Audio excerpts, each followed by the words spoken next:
O nosso tema de hoje é acidentes de trabalho, acidentes de trabalho. A gente sempre está falando aqui no site do GPI, no nosso blog, às vezes também lá no nosso Instagram, sobre a saúde ocupacional, sobre a medicina do trabalho.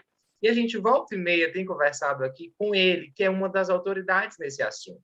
Eu estou falando do Dr. Saulo Soares, que é um médico do trabalho, professor de Direito da UF, é advogado, é o doutor magna cum laude em Direito pela PUC de Minas Gerais e titular da cadeira 26 da Academia Brasileira de Direito da Seguridade Social.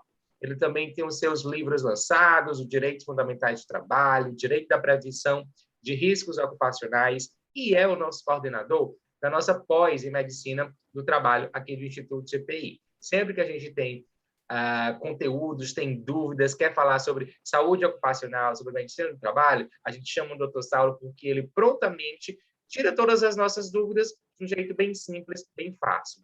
Hoje a gente vai falar de acidentes do trabalho. Dr. Saulo, seja bem-vindo mais uma vez. Acidentes do trabalho são mais comuns do que o que a gente pensa, não é isso? Queria convidar você para nos saudar, fazer sua saudação inicial e já falar também sobre acidentes do trabalho. O que é que caracteriza, inclusive, que é um acidente do trabalho? Seja bem-vindo mais uma vez. Muito obrigado, Neemias, pelo convite. No Instituto GPI, uma satisfação estar coordenando essa pós-graduação em Medicina do Trabalho, presencial, 100% em Teresina. O tema acidentes do trabalho é um tema de extrema relevância que, infelizmente, é esquecido pela mídia. E o panorama demonstra que são milhares de pessoas que morrem por ano vítimas de acidentes do trabalho. Os dados de 2018 revelam que foram mais de 96 mil mortos em acidentes do trabalho. E vejamos, esses são os dados que são notificados. Existe na área de medicina do trabalho o chamado iceberg de doenças e acidentes do trabalho. Isso quer dizer o quê? Que somente uma pequena parte está ali para fora, que é o exemplo de um iceberg. A maior parte está escondida, porque são trabalhadores informais que não têm como notificar esse acidente, pessoas que não têm registro na carteira de trabalho e se acidentam. São pessoas que, mesmo empregados, algumas empresas visam burlar o sistema e não realizam essa notificação de acidente do trabalho. Então, os dados são ainda mais assombrosos do que os reais. E os custos para o Estado são tremendos referente a isso. Os dados da Organização Internacional do Trabalho, da OIT, revelam que os gastos com doenças e acidentes do trabalho chegam a 100 bilhões desde 2012. Então, alguém está assumindo esse custo. É muito, né? A gente fica assustado com esses dados, com esses números que você está trazendo. Doutor Saulo, e como que é feita? A gente sabe, você já falou aqui a questão da importância de ter um trabalho preventivo, né? Das empresas ter um trabalho preventivo, não somente quando acontecer alguma coisa, acontecer um acidente de trabalho, ir lá e atuar e atrás do médico do trabalho. Quais as ações ou como que os médicos do trabalho e as empresas podem evitar os acidentes de trabalho? Eu, enquanto um funcionário de uma empresa, o que eu, dependendo, obviamente, da minha área, do meu setor, da área de atuação, cada área tem um risco de acidente de trabalho, imagino eu. Então, assim, o que eu, enquanto funcionário, posso fazer para, dentro da legalidade, dentro dos termos da lei, estar prevenido em relação a acidentes de trabalho? Como que isso acontece? Certo.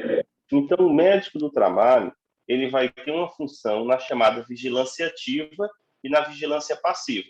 Primeiramente, aqueles exames ocupacionais. O trabalhador tem, antes de ser admitido, tem que fazer um exame admissional, que vai se verificar a sua capacidade para o trabalho, para aquele cargo que ele está ocupando, e vai verificar se ele tem a necessidade de alguma adaptação, porque nem todos os trabalhadores conseguem trabalhar no mesmo ambiente de trabalho da mesma forma. Pode ser que algum necessite adaptação. E é para fazer essa vigilância de forma periódica, ou seja, os exames periódicos têm que ser feitos, E os exames complementares, aqueles exames laboratoriais de sangue, exames de imagem, conforme o risco que o trabalho exige daquele trabalhador. Fora isso, o médico do trabalho tem que visitar a empresa constantemente. Ele tem que realmente conhecer o local de trabalho. Olha que interessante. A medicina do trabalho foi criada no mundo, lá na Inglaterra, e o primeiro serviço de medicina do trabalho foi conhecido por ser mesmo dentro da empresa. Ou seja, um industrial da área do ramo têxtil, na Inglaterra, procurou seu próprio médico particular e colocou dentro da empresa para conhecer todos os locais de trabalho. Então, o médico do trabalho vai entrar de sala em sala dentro da empresa e verificar naquele ambiente quais são os riscos. E, muitas vezes, os riscos não são só de acidentes do trabalho típicos, mas também de doenças ocupacionais. Sim. Vai verificar a questão da ergonomia, a questão da iluminância naquele ambiente, se tem algum risco de queda por fiação. Isso é muito comum em empresas. Fios que vão passando de computador, passando pelo chão, e aquilo ali pode provocar um acidente com queda. E tem que também promover a escuta do trabalhador. Tem que ter uma sessão que os trabalhadores daquele ambiente vão poder informar o que eles acham que pode melhorar. Isso é importantíssimo, porque o trabalhador é que está ali no dia a dia e ele que está exercendo a função. Se você entrar em uma indústria e perguntar para o trabalhador o que ele acha que pode melhorar naquela linha de produção, geralmente os ergonomistas vão fazer exatamente aquilo, porque o trabalhador está vendo no dia a dia o que é necessário para melhorar a qualidade do trabalho. Até porque, doutor Saulo, né, acho que vale destacar a gente falar, que sim, você mesmo diz, às vezes não é nem só um acidente de trabalho, mas uma doença ocupacional.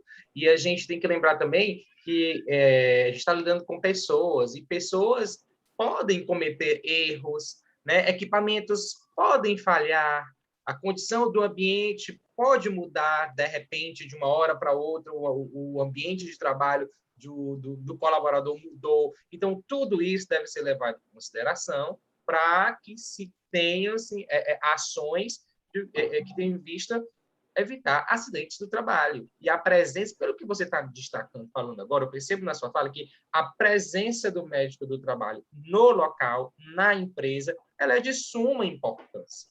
Ele tem que fazer mesmo essa anamnese em loco, ir lá, conferir, ver as condições de trabalho, como é que são as salas de cada setor da empresa, participar desse processo, entender para poder fazer uma avaliação mais completa, não é isso?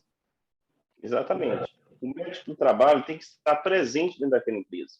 Algumas empresas, por lei, não necessitam ter contratado o médico do trabalho, mas elas necessitam ter uma consultoria de medicina do trabalho. E algumas vezes essa consultoria se resume a realizar os exames ocupacionais, que o trabalhador daquela empresa vai lá na clínica em outro endereço e faz o exame. Mas é necessária essa presença constante do médico no ambiente de trabalho. Ele tem que verificar quais são as demandas dos trabalhadores. E tem que também fazer uma análise chamada epidemiológica. O que significa isso? Ele tem que verificar em um período de tempo quais foram os maiores afastamentos daquela empresa. Ou seja, nessa empresa e nesse setor, quais são os maiores afastamentos dentro de um ano? Aí vai se verificar. Aqui, 20 trabalhadores trouxeram um atestado médico, 15 atestados foram referentes a problemas ortopédicos. Em outro ambiente, 10 atestados, 80% foram referentes a problemas de ansiedade e depressão. Então, o médico vai ter que atuar perante isso, ele tem que fazer uma investigação. Esse adoecimento está tendo relação com o trabalho? Porque o que é que mostra? Nesse período da pandemia, os dados revelam que aqui no Brasil aumentou em 30% os afastamentos do INSS por depressão, ansiedade, estresse, transtornos mentais e comportamentais. Teve esse aumento. E algumas vezes tem um problema muito grande nas empresas de comportamento. É uma questão organizacional. Problemas entre subordinados e o chefe, problemas entre colegas de trabalho. Isso gera um adoecimento, pode gerar um adoecimento mental. E algumas vezes até se fala que o empregado não pede demissão da empresa, ele pede demissão do chefe. Ou seja, algumas vezes mudando aquele chefe de um setor para outro setor, fazendo treinamento para evitar assédio moral dentro das empresas. Essa é uma prática que se deve fazer. Não se pode simplesmente contratar as pessoas, colocar um como chefe e outros como subordinados e não ter um treinamento. É necessário pela norma regulamentadora. E diante dessa pandemia, diante desses afastamentos de saúde mental, é necessário também que a CIPAT, que é a Semana Interna de Prevenção de Acidentes do Trabalho, trate sobre esse tema. Tem que tratar sobre a questão da saúde mental. Não pode ser só um ponto específico, um dia no ano, e nunca mais falar sobre aquilo. É necessário verificar. E o que é importante? Avaliar o nexo causal. Algumas vezes a empresa quer admitir sempre que aquela doença foi fora do trabalho. Não, aqui tem problema ortopédico e problema mental. Mas ninguém adoeceu por aqui. Nem mesmo com causa. Ou seja, não foi nem alguma situação que acrescentou aquilo. E isso se dá por quê? Pelo receio das empresas, uma fiscalização do Ministério Público do Trabalho, por um receio de uma ação judicial na Justiça do Trabalho por indenização. E isso prejudica todos os trabalhadores, porque pelo receio de constatar uma doença ocupacional, não se melhora aquele ambiente de trabalho. E é necessário cumprir a legislação. Se aquele acidente do trabalho tem nexo causal com causal, não pode a empresa ficar pensando só em se defender, em prevenir aquela ação trabalhista, porque o dano já aconteceu. É isso que eu falo tanto em prevenção. Nós temos que parar de se preocupar tanto com o dano e agora se preocupar em prevenir. Mais importante do que pagar lá na frente a indenização trabalhista seria prevenir que aquele trabalhador adoecesse. E, para isso, temos que ouvir mais os médicos do trabalho. É verdade. Doutor Saulo, explica para a gente como que acontece quando constatado o acidente do trabalho. O que acontece? Existe, e aí, com as mudanças da reforma trabalhista, queria saber se isso ainda acontece, ainda está em vigor, existia, pelo menos, a chamada CAT, né? A Comunicação de Acidente do Trabalho, que era um documento que as empresas teriam que remeter ao Ministério do Trabalho e Emprego, Previdência Social, informando aquele acontecido. Atualmente, isso ainda existe? Como que acontece a devida informação, a informação oficial do acidente de trabalho? A partir de detectado o acidente de trabalho, eu tive um acidente de trabalho, ou no caso, uma doença ocupacional, como que acontece? Quais são os trâmites? Muito bem. Ainda está mantida a comunicação de acidente do trabalho. Está lá no artigo 22 da Lei 82.13 de 91. Isso quer dizer o quê? Quando existe um acidente do trabalho, seja um acidente típico ou um acidente atípico, quer dizer, uma doença ocupacional, ou seja, não simplesmente aquele acidente que o trabalhador caiu da escada, aquele trabalhador que feriu a mão na empresa, mas também as doenças ocupacionais, as doenças ortopédicas, doenças mentais, entre todas as outras. A empresa tem a obrigação de comunicar à Previdência Social, emitindo a comunicação de acidente de trabalho, a CAT. E também tem a obrigação de fazer uma comunicação ao Ministério da Saúde. Essa é muito esquecida. É a chamada notificação compulsória. Existe notificação compulsória dos acidentes do trabalho típicos, dos acidentes do trabalho completantes, muito comum em hospitais, em laboratórios. O trabalhador está ali e sem sua vontade, se perfura com agulha. Também tem que fazer notificação compulsória. E algumas doenças ocupacionais, o Ministério da Saúde obriga que se faça notificação, como a perda auditiva induzida por ruído, em casos daquelas empresas que têm muito barulho, muito ruído, casos de transtorno mental relacionado ao trabalho, situações de pneumoconioses, trabalhadores que trabalham em ambientes específicos. Então, é necessário, por parte da empresa, tendo o médico do trabalho ou não, que ela, num caso de acidente de trabalho ou doença ocupacional, emita ali a CAT para a Previdência Social e emita notificação para o Ministério da Saúde. Isso é obrigatório. Caso a empresa não faça, o que a lei prevê? Que o próprio trabalhador pode emitir sua CAT. O que acontece? Algumas vezes o trabalhador não tem esse conhecimento e não emite a própria CAT, e fica aquele acidente desconhecido. Fica lá no iceberg que eu falei. Sim. Fica escondido lá embaixo do iceberg. E o que é que acontece caso a empresa descumpra essa lei e não informe, a empresa não informa, né, que aconteceu, não faz a devida CAT, né, a comunicação do acidente do trabalho. O que acontece? Quais são assim, os riscos? Tem riscos tem penalidades de multa, tem penalidades maiores, a empresa vai ficar, se ela não informar, e as autoridades, né, um auditor fiscal, por exemplo, do Ministério do Trabalho, souber que houve esse acidente não notificado. Infelizmente, apesar da legislação prever que na ausência de emissão da CAT cabe uma multa, isso é praticamente inexistente na realidade brasileira. É sério, eu conheço, doutor? É uma situação impressionante. Cabe multa, mas não tem a fiscalização, assim, não tem esse costume. Então, o que é que acontece? Enquanto o trabalhador não promove uma denúncia ao Ministério Público do Trabalho, ou ele ingressa com ação judicial na Justiça do Trabalho, aquilo ali fica escondido.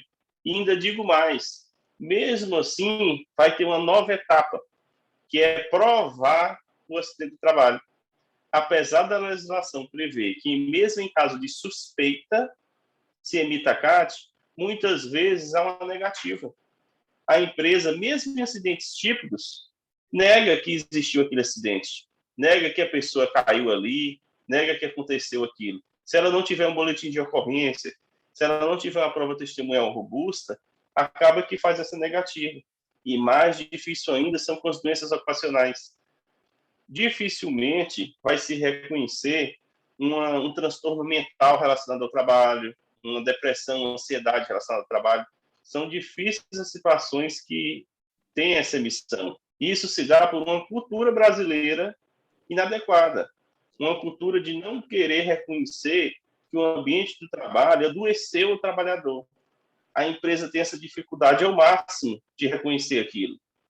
E isso se dá porque não temos ainda uma cultura de prevenção de acidentes do trabalho e doenças ocupacionais. E investir em medicina do trabalho, ter medicina do trabalho como um propósito da gestão. Esse que é importante. Não só valorizar o corpo jurídico da empresa, mas valorizar também o corpo médico, o corpo de saúde e segurança do trabalhador. E nisso se dá muito porque a fiscalização trabalhista brasileira está numa situação que há muito tempo não tem concurso público para a área. Então, ainda tem uma falta de pessoal e é necessário adotar mais tecnologia, ao invés de necessitar que aquele auditor do trabalho visite cada empresa, poderia ter um sistema eletrônico que a empresa que incluísse naquele sistema todos os documentos de saúde. Ou seja, daria para fazer essa fiscalização online. Então, tem muitas etapas ainda para avançar. Eu conheço um caso, já que você tratou, de uma empresa pública federal grande na região sudeste. Ele trabalhava há mais de uma década nessa empresa pública. E ele disse que nunca essa empresa pública sofreu uma multa por não emitir CAT, apesar da previsão da legislação. Olha que situação.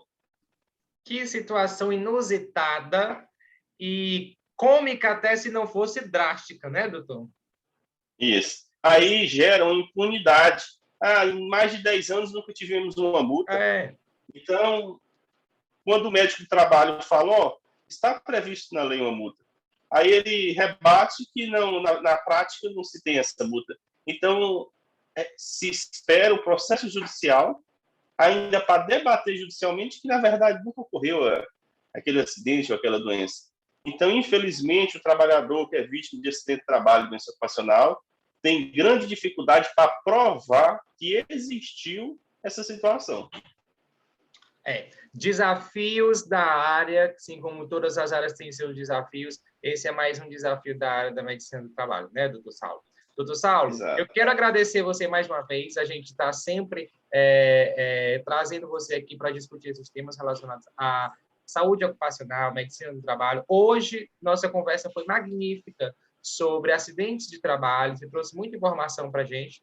Então, obrigado desde sempre e para sempre, né? E para sempre, obrigado por estar aqui com a gente no GPI, por coordenar a nossa pós. A gente faz esse tipo de bate-papo não só para o nosso aluno do GPI, não só para quem poderá vir a ser aluno do GPI, mas a gente faz para a sociedade em geral. Isso aqui fica disponível no nosso site, no blog do GPI, as pessoas acabam assistindo também, vêm por outros mecanismos de pesquisa, por outros fins, acabam se deparando com uma entrevista como essa, com você, falando sobre o assunto, dando detalhes, dando dados, dando possíveis soluções. Isso é bastante enriquecedor para todos nós. Obrigado mais uma vez e até a próxima. Você sabe que sempre tem uma próxima entrevista por aqui. Verdade. Muito obrigado, Neemias. Excelente temática e fica à disposição dos próximos encontros. Grande abraço para todos e convidados para conhecer a nossa pós-graduação em Medicina do Trabalho pelo Instituto GPI. Grande abraço. A pós-graduação que é coordenada por esse fera aí, viu? Então, se você gostou da explanação dele, já viu aqui no nosso site outros bate-papos com ele, é uma pós que super vale a pena, vocês estão vendo. Gente, obrigado a todos e até a próxima. Tchau, tchau.